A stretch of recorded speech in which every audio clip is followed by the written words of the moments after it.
Min from California. Thank you, Mr. Chair, for convening this hearing. Let's start at the outset by just stating the obvious. Waste, fraud, and abuse are horrible. They're stealing from taxpayers. They're taking money and food out of the mouths of hungry kids. I have spent my career fighting against fraud. I started my career at the SEC, prosecuting corporate fraud, continued on as a law professor, teaching the next generation. And as someone on the Oversight Committee, this is a very, very important issue to me. Again, every dollar that is stolen from these programs is a dollar that's not just taken from us hardworking taxpayers. It is something that is meant for a better use. And so I appreciate the gist of this hearing, but as I pointed out in prior hearings on allegations of fraud in Minnesota, the singular and exclusive focus on the Somalian community in Minnesota seems very partisan and wrong, because we know there's massive fraud across this country, particularly in southern states, including states like Florida and Mississippi. Mississippi is still at trial right now over $77 million in welfare fraud. Federal prosecutors have recently arrested a Russian national accused of submitting billions of dollars in fraudulent schemes in Texas and Florida. And of course, Oklahoma and Alabama consistently rank as the highest states when it comes to SNAP fraud. And yet we've only focused on Minnesota. Why? As a freshman member, I've been here 14 months, but I've learned that their House Republicans are all single-issue voters with just a handful of exceptions. And that single issue, the only thing that you all care about, is whether you're on Team Trump or not. And so when Donald Trump goes after Minnesota and falsely claims that he won the election there 3 times and that it was rigged against him, I pay close attention. When he says that he would no longer admit Somalians to this country because they contribute, quote, nothing to this country, I listen. That's a wildly racist statement, but it's going to reflect what Republicans are going to do, and that is why we're holding this hearing. I care about welfare fraud, and I care about the scumbags who rip off taxpayer money.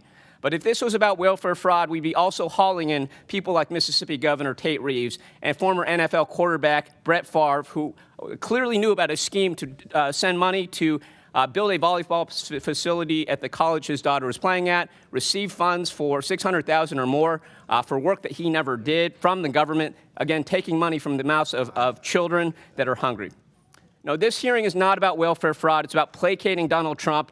This committee is holding this hearing for the same reasons that it's ignoring the massive corruption we know that Donald Trump is engaged in his family, soliciting bribes from foreign governments and private companies in exchange for regulatory favor, for the same reason that Republicans are protecting pedophiles right now and that the DOJ is right now actively deleting Epstein files while we're at war with Iran.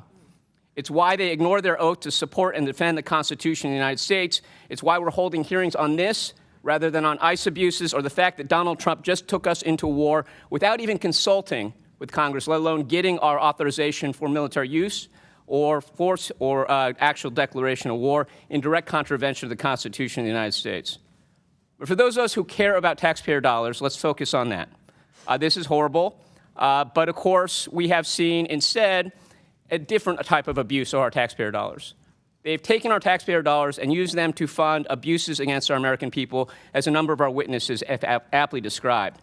And I want to just point out that until the murder of Alex Preddy, not a single DHS or ICE agent accused of wrongdoing, witnessed or videotaped assaulting Americans was suspended, faced any disciplinary action. That doesn't happen with police. When my local law enforcement are accused of misconduct, certainly if they're videotaped shooting someone, they are subject to an investigation. Maybe they're justified or not, but they're suspended, removed from duty, investigated. None of that has happened until the murder of Alex Preddy and the outrage around that. Now, Governor Walz, I want to just briefly ask you, what's the economic impact that the deployment of ICE in Minnesota has had over the past few months?